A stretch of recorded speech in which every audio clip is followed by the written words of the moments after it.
Hey y'all, how's it going? I'm Joy. This is the NFL Pick Ems Versus podcast, and I am once again, as always, joined by my good old-time friend, Steve.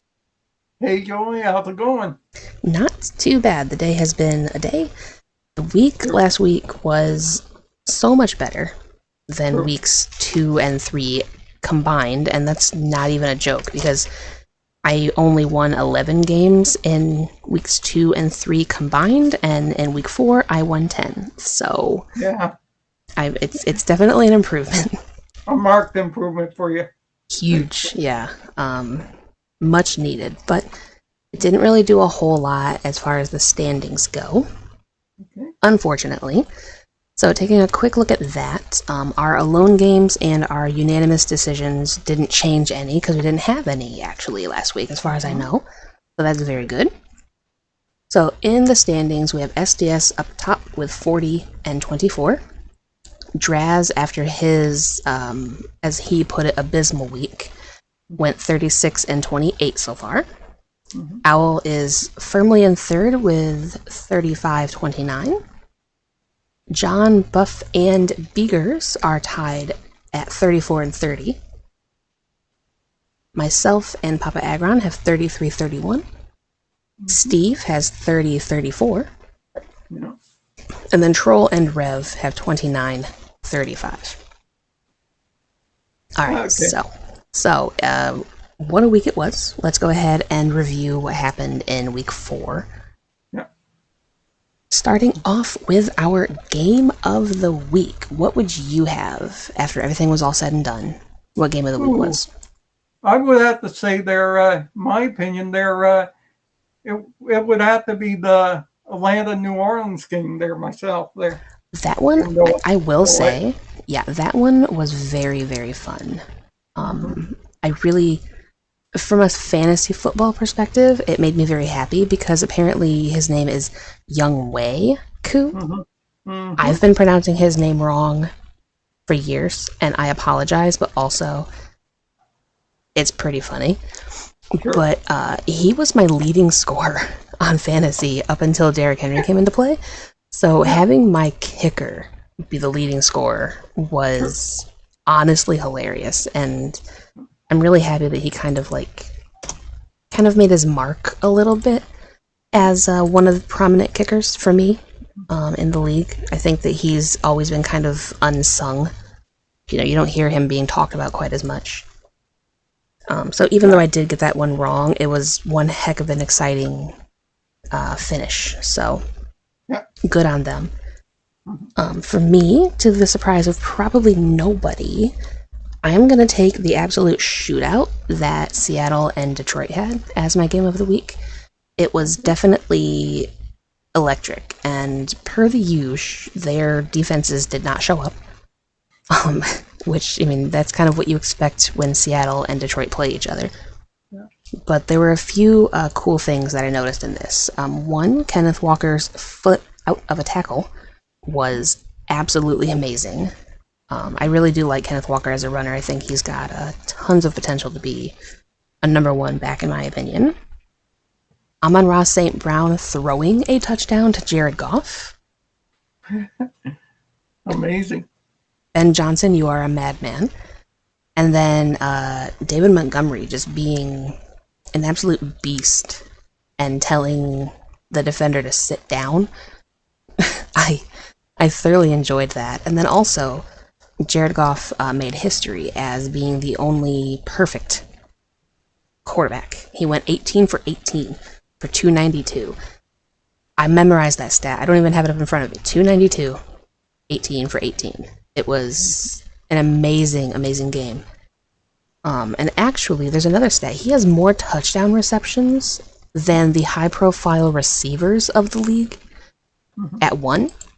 And I thought that was really, really funny. Let me get the list on the photo. So we have Travis Kelce, Mark Andrews, Sam Laporta, Brandon Ayuk, and Jalen Waddle so far have 0 touchdown receptions on the season, and Jared Goff has 1.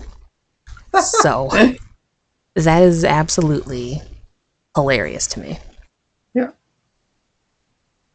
But I don't know. I think the game was pretty much exactly the way that we thought. My only thing is this game was almost my disappointment of the week because the safety at the end of the game ruined the funny final score for John and I, because we were kind of watching it together because he was watching it with family and I was out in the other room watching it with Dad as well. And we were like, oh my god, if the score can just stay 42-27, we will have a 69-point game between our teams. So our Soul Link Bowl can end with 69 points. We are down for that. And then we had to end up getting a safety and completely ruin everything. So 71-point game. Yeah, that is just our luck, right? We can't even have this. We wanted one thing and they said no. So that was fun though. Very, very fun. So what about the shock of the week? I'm pretty sure you and I are going to have the exact same shock, but let's go for it. It has to be the Broncos. They're beating the Jets. They're in MetLife Stadium there. Even though the Broncos won the game in pouring rain there. Yeah. Can we just talk for a second how the Jets' loss was blamed on literally everything but the quarterback play? That smells very, very fishy to me. Let's not forget, though, that Aaron Rodgers tried to throw it and he failed. That is not Breece Hall's fault. No. Breece Hall didn't perform or produce as a number one running back should the entire game. But when the game was on the line, you put the ball in Aaron Rodgers' hands and he failed to produce anything with it. That is not Breece Hall's fault in itself. It was a team issue, and Aaron Rodgers is the leader of that team. He needs to saddle the blame for this, but he's just continuously, hilariously dodging the blame, and now we're blaming the weather. Yeah. Which they play outdoors in New York. They should be used to the weather, shouldn't they? Exactly. So let's not blame inclement weather for Aaron Rodgers being bad. Yeah. Let's stop doing that. But that was also my shock of the week because they didn't produce at all, pretty much the entire game. I was very happy to see it, but I was also very surprised. Sure. Now, my regret of the week is something that I was not surprised with at all, and I'm mad at myself for not doing it. My regret is not going with the Commanders over the Cardinals, despite the fact that I literally said in the video, I don't have faith in Arizona, and I never really did. Yeah. So I literally said I don't have faith in this team, and I took them anyway. So big regret. Yep. Sure. What was yours? Mine would have to be the doubting the Minnesota Vikings. They're going to Lambeau there and slaughtering the Packers there. Yeah, although honestly, that one was really close to being game of the week for me as well because of how close Minnesota allowed it to be. Because they had that game put away in the first quarter. And I don't know what happened, but they let Green Bay come back. And it was very startling. Very, very startling. In fact, that could easily be a disappointment if I didn't get the game right. So I'm kind of on the fence for what my disappointment is going to be. So why don't you go ahead and take the disappointment of the week, and I'll try to play off of you. Disappointment there? Yeah. I would have to say the Eagles. They're Ooh, that's a good dropping one. an egg against the Buccaneers. That is a darn good one. Yeah, the Eagles managed 16 points against a Buccaneers team that got absolutely demolished by Denver. So it's really, really weird. And I was hearing, actually, that not only that loss, but like if they can't right the ship, it might cost Nick Sirianni his job. Yeah.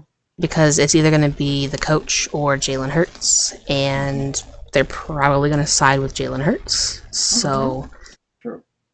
I don't know. Things might be looking down in Philly, which would just open up the entire division for Washington, and honestly, I'm here for it.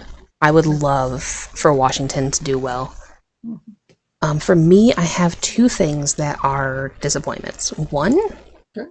Josh Allen. Just in a nutshell, just Josh Allen. Because like he seems to have a way of disappearing when you need him most. Yep. And they got absolutely demolished by Baltimore. I was very happy to see that happen because King Henry got amazing stat lines and just played his heart out. I was very happy for that. But I don't know. Josh Allen just didn't really show up like I thought he would when there was a team that was actually credible, which was something that I discussed last week about how I didn't really think that the Bills faced anybody worth anything to be touting the MVP status. So I don't know. I'm happy about that one. But my main disappointment is the Rams losing to the Bears, and they forgot how to football. I don't know what they were doing. I don't know if Sean McVay just wasn't wanting to be a coach that day or what. But I just figure maybe it's because of injuries to their receivers there that may cost them the game. Well, I mean, yeah, that's probably it. But like, to me, they did that exact same team when they came back and beat the 49ers. So how can that same team not be able to handle the Bears defense when the 49ers also went on to absolutely like crush New England, who I thought was like on par with the Bears as far as talent goes? So this is what I do love about the NFL, though, is that it's week by week. They say any given Sunday for a reason. True. So you never know how teams are going to play. But I think particularly the Rams are so wishy-washy. And I have another wishy-washy team that we'll cover later on in the video as well. But wishy-washy teams are so hard to follow, because you don't know what you're going to get from 1 week to the next. Exactly. And it's just very frustrating. But with our recap now out of the way, we can go ahead and flip on over to week 5 if you are ready. I am ready there, and we'll start by our favorite part of the schedule there, the bye week teams. Yes, because Lord knows we need them right now. Yeah. So who do we have? We have 4 teams on the bye this week. First one is your Detroit Lions. Thank you. Happily that. The LA Chargers, obviously Justin Herbert needs some rest for his knee injury there. Yes. And the Philadelphia Eagles, obviously they need a new game plan there after that loss to the BUCS.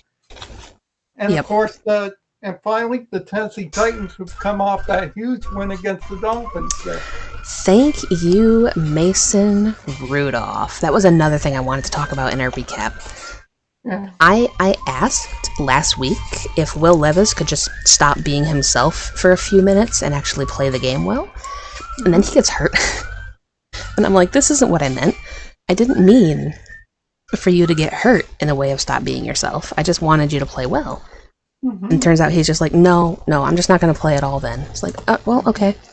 And then Mason Rudolph comes in, does Mason Rudolph things. I've always kind of liked Mason Rudolph, so I'm really happy that he was able to do well there. So I'm happy.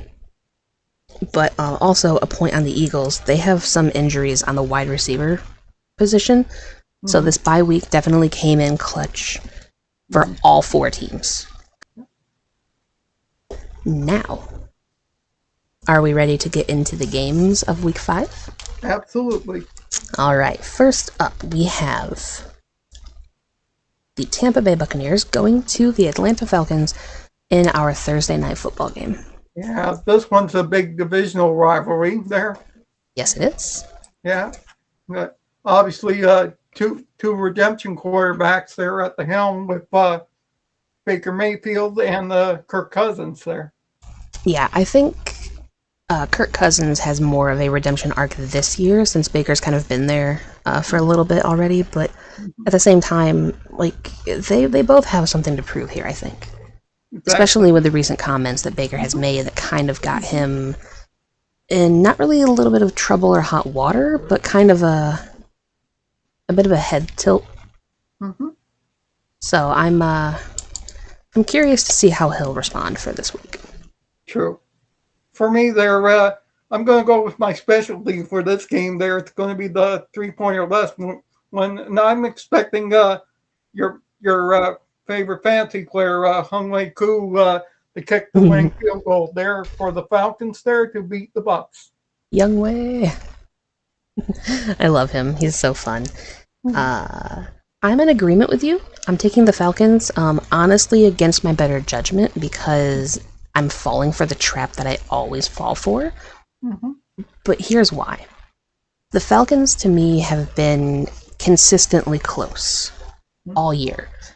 If we go back over it, they beat the Saints by 2. Mm-hmm. They nearly beat the Chiefs in week 3. In week 2, they beat the Eagles by 1. They lost to the Steelers without giving up any touchdowns. So Atlanta has been consistently decent and hanging in there with some of the best teams in the league, where meanwhile the BUCS have been one of those wishy-washy teams that I referenced earlier. One week they get blown out by a team that they shouldn't be losing to because Sean Payton owns them. And then the next week they come out and destroy a team that they have no business manhandling in Philadelphia. Despite the injuries, we might want to asterisk that, just saying. So, like, they're very back and forth. Sure. So that's why I'm taking Atlanta, because I would rather trust consistently average than something that's one extreme or the other. Yep. And speaking of average, now we have the Jets and Mr. Aaron Rodgers, average boy at best. And Minnesota, which I believe is a London game according to my book. Yeah. There we go. It is there. The first of three weeks of Sunday morning games over in England there. Yeah, this is 3 weeks in a row that we are going to have over there. And spoiler alert for you guys, week 6 and 7 has the exact same team involved. So they might have a little bit of a home field advantage for those 2 weeks. We shall see. Yeah. The question is, how will Aaron Rodgers perform there? Because I imagine he's dealing with an injury there. Is he injured, or is he just not playing up to snuff because he's old? Could be a little from column A and a little from column B there, in my opinion. Yeah, let me go ahead and Google him for once in my life and see how he actually is doing. Okay. I heard he didn't practice today.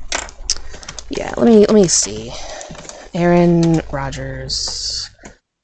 Let's see. What is wrong with you, Mr. Aaron? Dealing with a banged up, swollen knee. Yep. Oh, so are we going to blame that on the loss as well? So not only was Breece Hall not doing well, not only was there inclement weather, but Aaron Rodgers' knee was swollen on top of it? Yeah, the deck was totally stacked against them. There was no way that he was going to possibly be able to lead his team to victory. Yeah. Based on that, I don't see how he would be able to handle the jet lag, the swollen knee, the lackluster play from the rest of his team, and being on foreign soil. Yeah. No, I don't think so. I'm taking Minnesota in this one. Yeah, 100% agree there. I doubted the Vikings the past 4 weeks, and I won't be fooled the 5th time there. Yeah, won't be fooled again. Now that we say that, we are going to be embarrassed and the Jets are going to win, but it's fine. We got this. Alright. Coming back to the States now. This one makes me sad. We have the Panthers and the Bears. Little battle of the beasts. Yeah. Andy Dalton was only a 1 week wonder there, in my opinion, there. And then last week he pretty much stunk the bed. I'm not sure, really, because like they did score 24 points. So, I don't know. It was still, unless this is just a lot closer on paper than it actually was, I don't think that he played horribly. I just think the Bengals were due for a win, because they were not going to start 0-4. There was no way. No. And obviously the Bears, they're slowly improving there, in my opinion. They just need Caleb Williams need to intensify his game there a little more. Yeah, the thing with the Bears last week is they finally remembered that the run game exists, and they did to the Rams what they should have done to the Colts. So they listened to me just a week late, which is incredibly frustrating. But so they finally got DeAndre Swift involved. They used Caleb Williams' legs a little bit more. So they are improving and they're settling down a little bit, which, as somebody who absolutely hates Chicago, doesn't make me happy. But all competition is good competition. So I suppose it's fine. So what are we thinking in this one? Because we know that the Bears are going to probably be steady at home after their defeat over Matthew Stafford and the Rams. But we also know that bounce-back games are a thing, and Andy Dalton might be trying to redeem himself on the road. But he'll probably be in tough sledding there with the Bears defense there, and that's why I'm picking the Bears at home to beat the Panthers. Unfortunately, I'm bucking my own system, and I'm going with the Bears as well. And honestly, for me, my strategy worked last time I took the Bears. So I'm just going to try it again. And you know what? Maybe lightning can strike twice. Alright, but now, speaking of the Bengals, who just didn't have Andy Dalton's revenge arc come to fruition, we have the Bengals hosting division rival Baltimore Ravens in what is sure to be brutal. True. Obviously, there with your main man, King Henry, there. Yeah, buddy. Finally found this run game. Yeah, well, because they finally gave him touches. Because when he first got there, it was all about Lamar Jackson, and now we finally got Derrick Henry involved full time.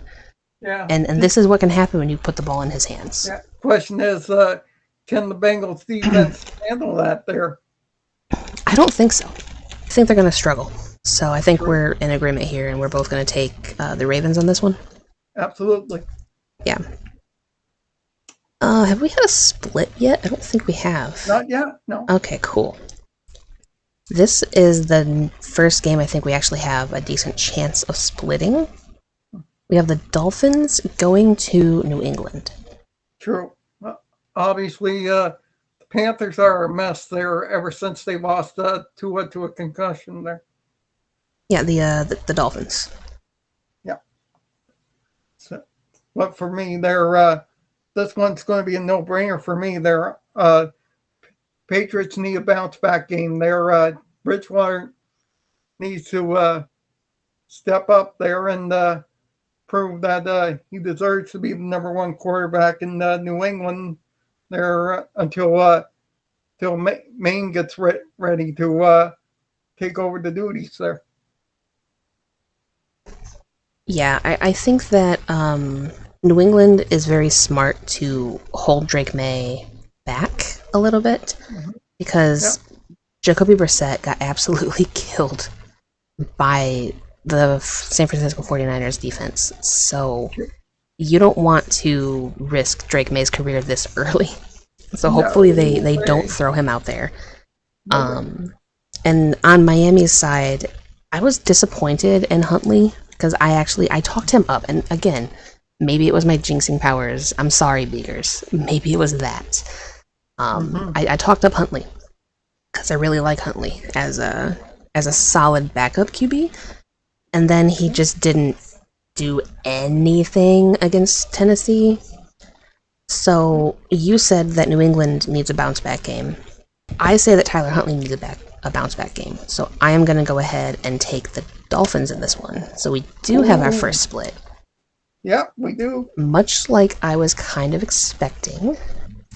Alright, so moving on then. Now we have Cleveland and Washington.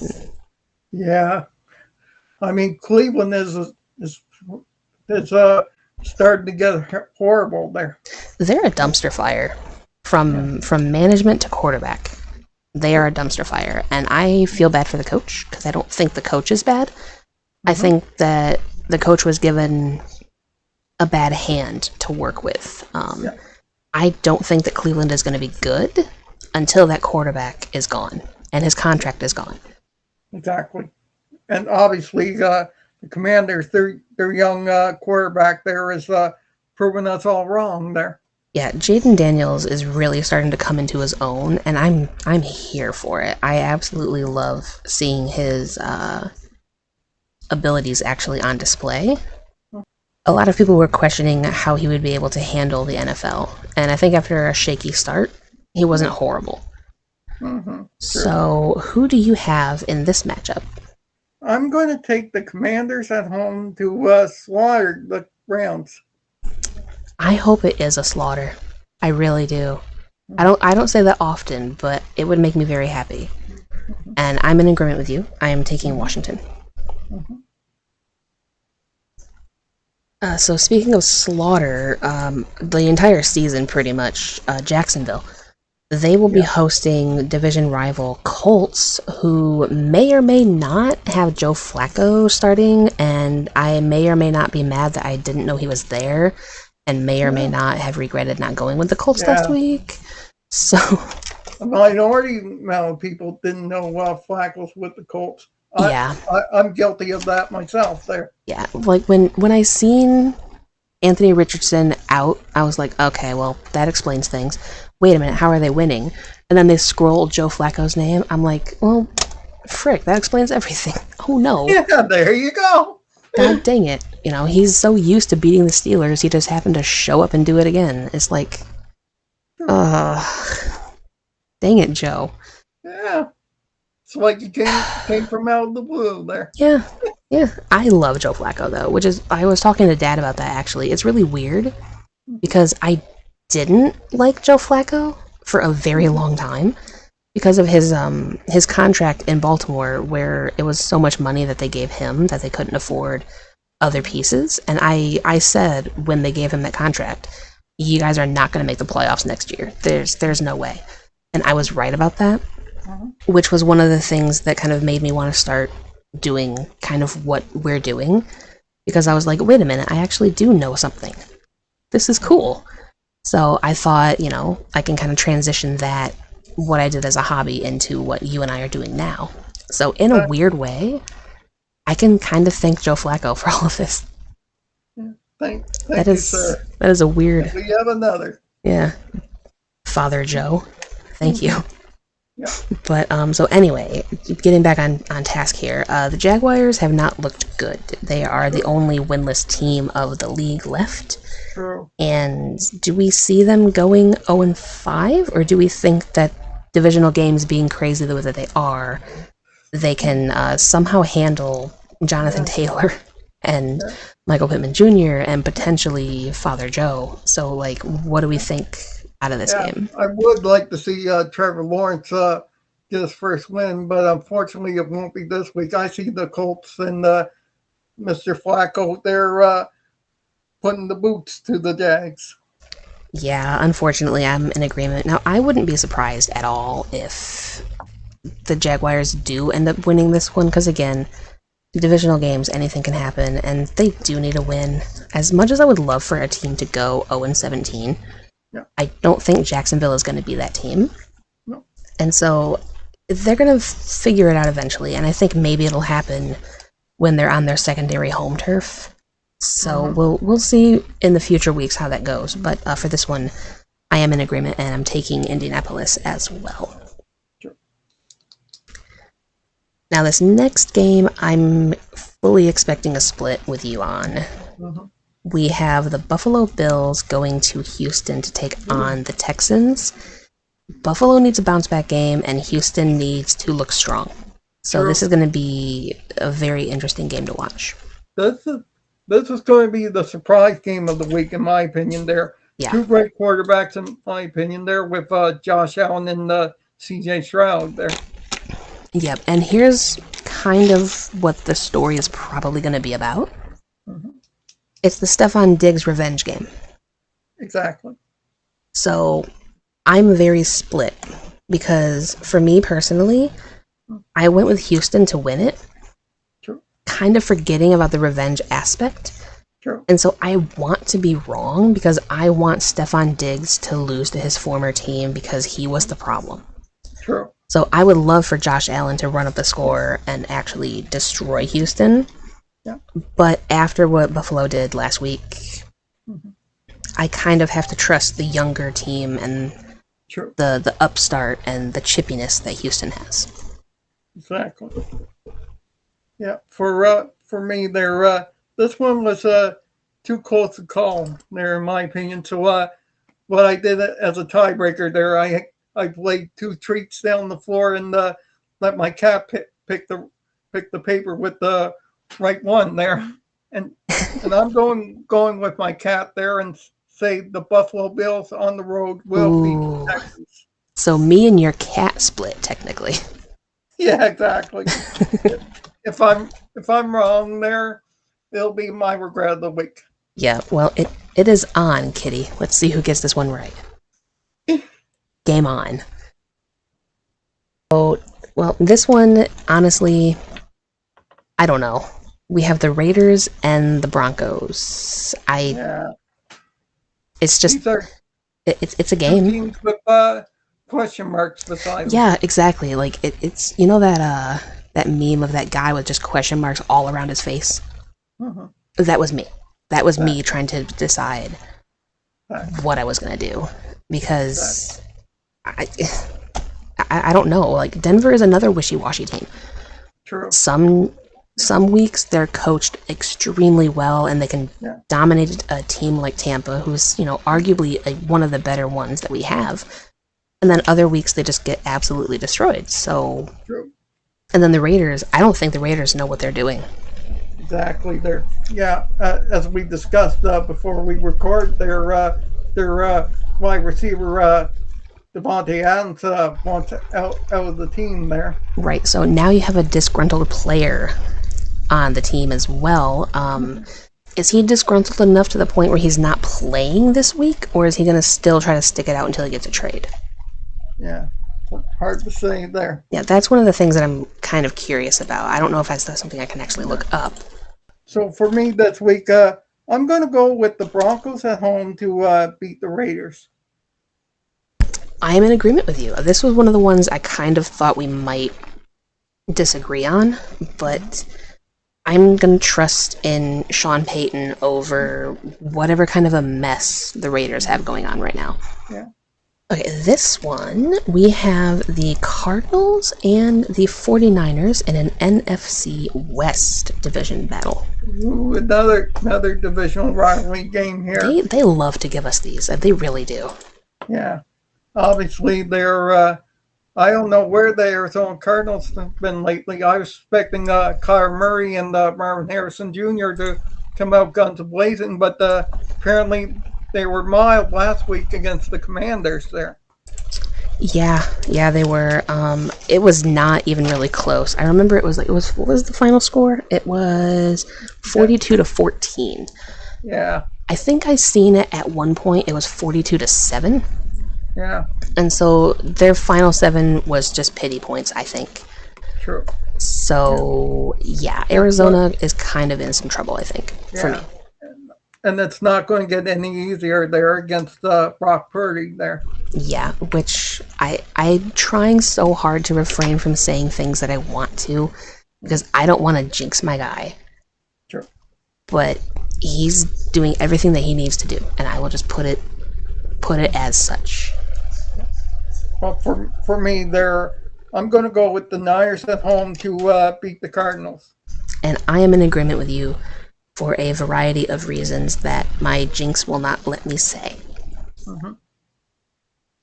All right, so next we have the Rams, who are incredibly, incredibly disappointing and banged up, hosting the Packers, who are, I think, getting their players back now. I think, honestly, for me, I feel like they rushed Love. Yeah. I don't think that Jordan Love should have played in the game against Minnesota.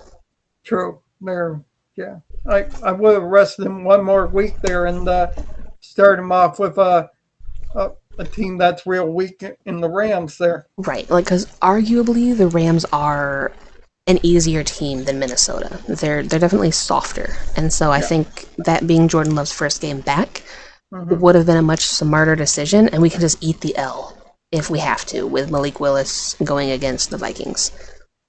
Exactly. I mean, because you ate the L anyway with Jordan Love, so you might as well have made sure that he was going to stay healthy and, have that momentum coming forward, and it would have been more of a ta-da, Yeah.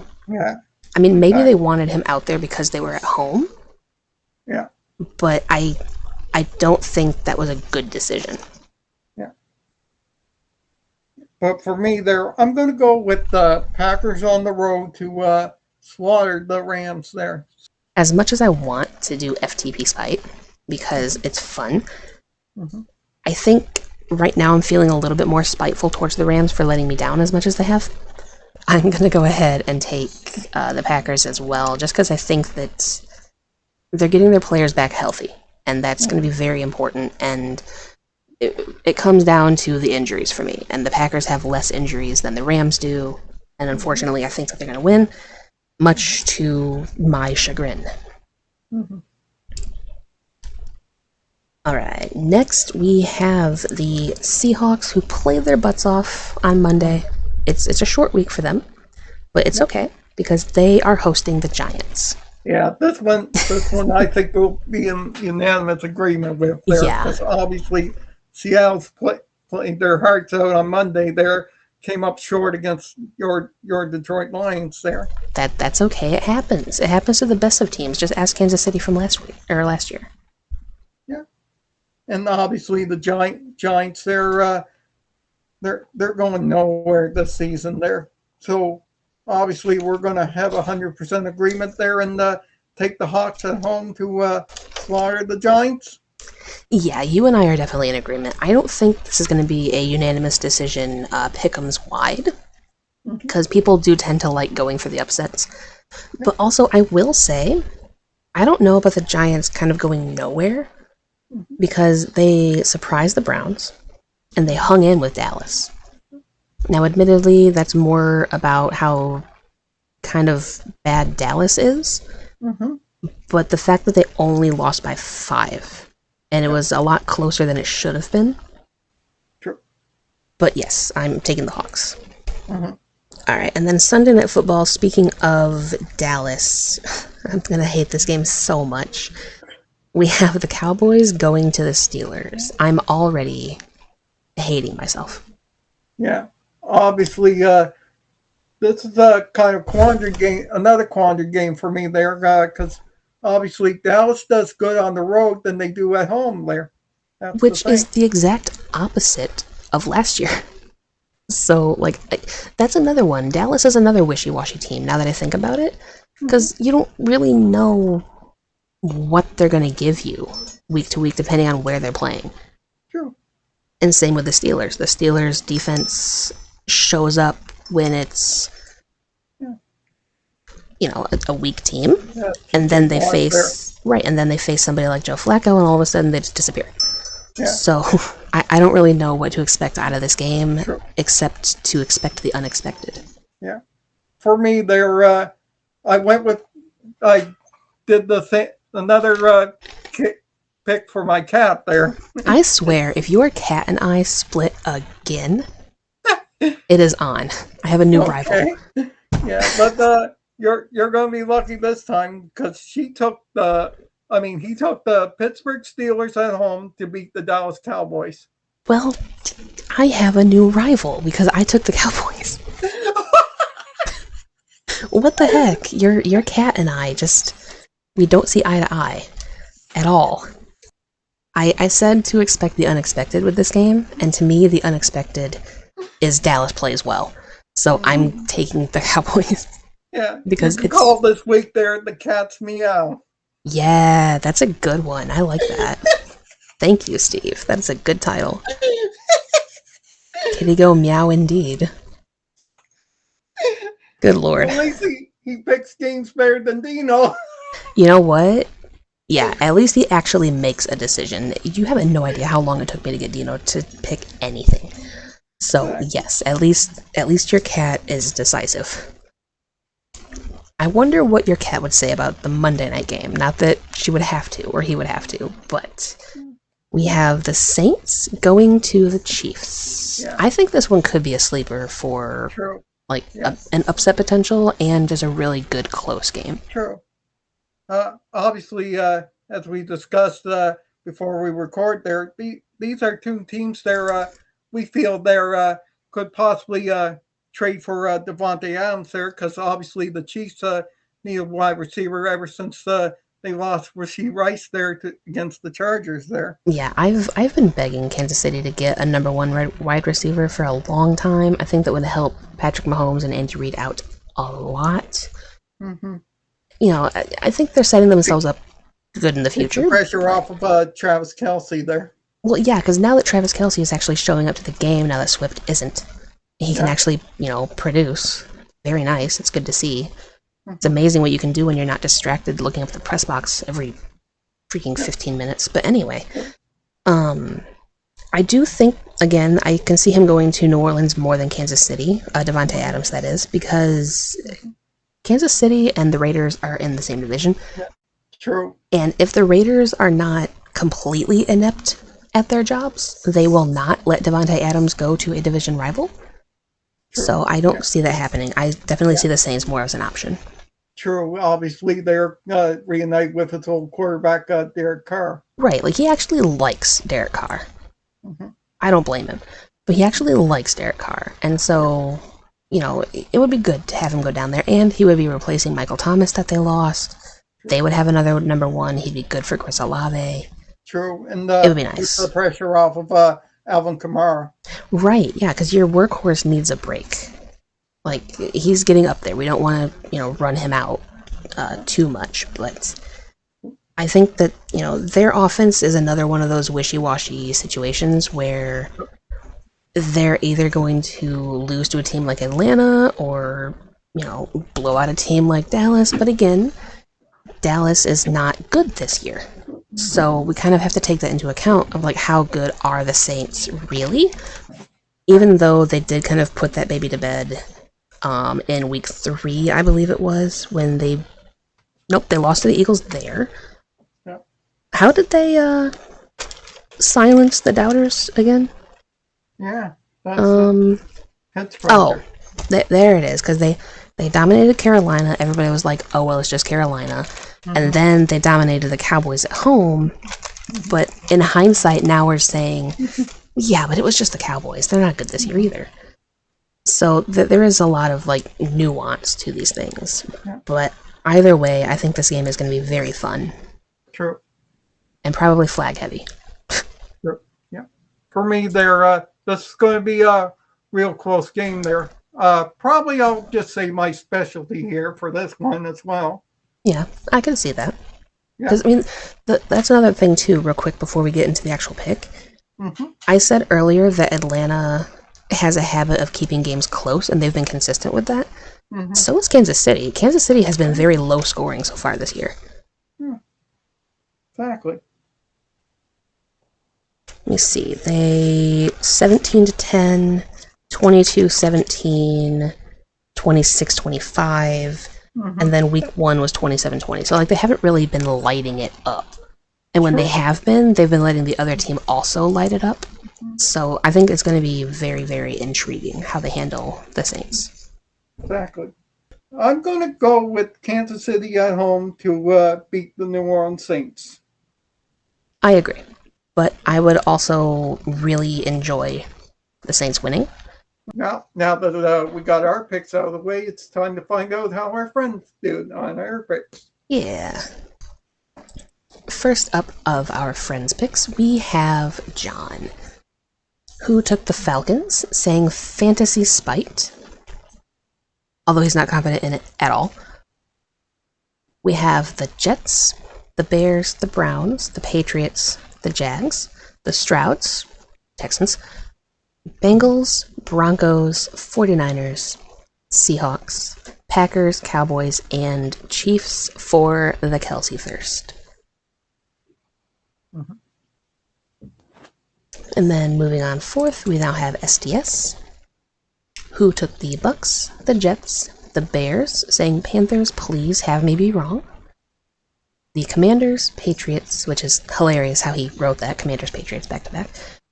Colts, Bills, Ravens, Raiders, 49ers, Packers, Seahawks, the Steelers, only for Justin Fields potentially being on, just checking to see if y'all still them boys, and the Chiefs.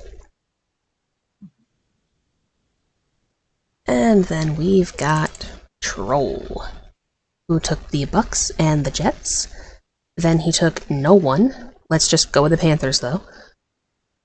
The Commanders, the Dolphins, Jaguars, Texans, Bengals, Broncos, Cardinals, Giants, Rams, Steelers, and his Saints over the Chiefs.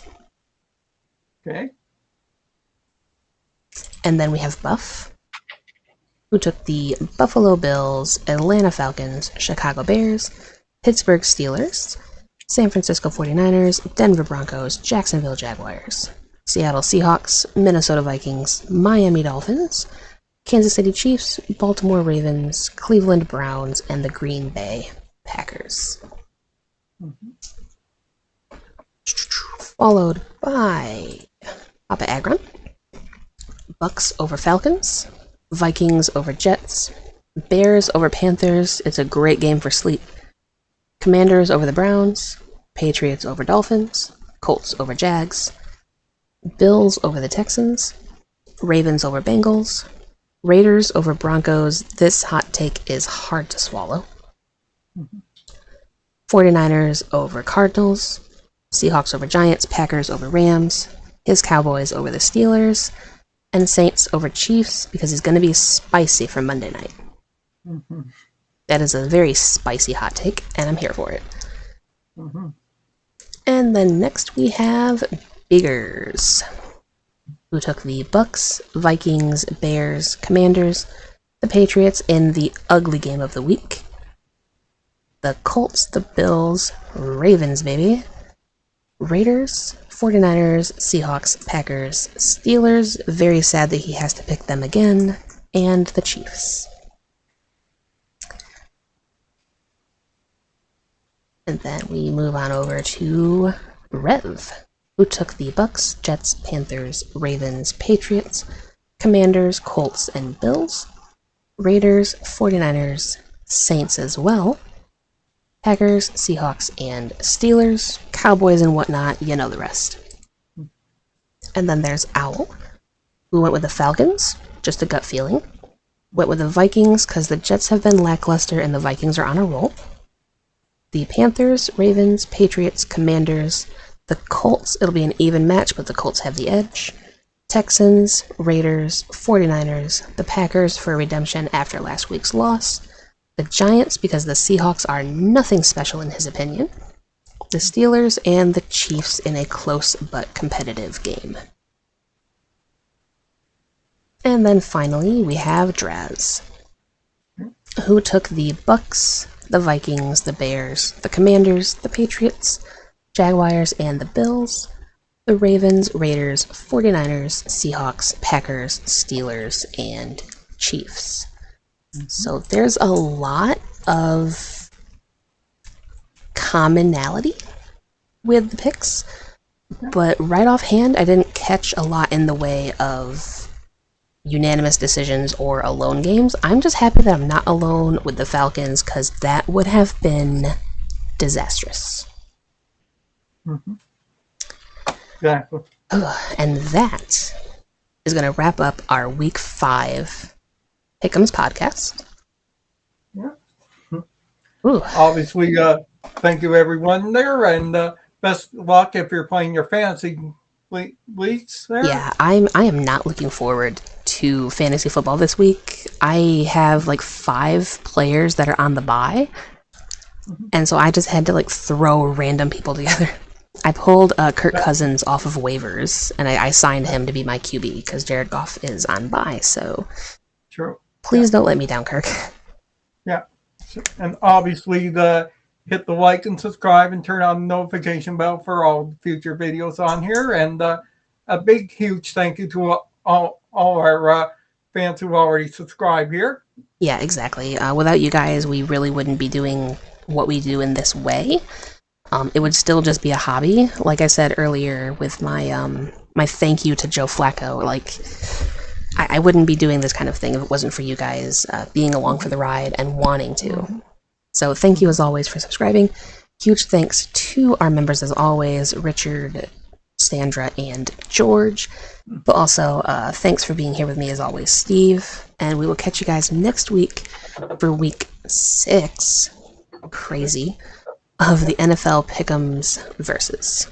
Thank you all. See you all next week.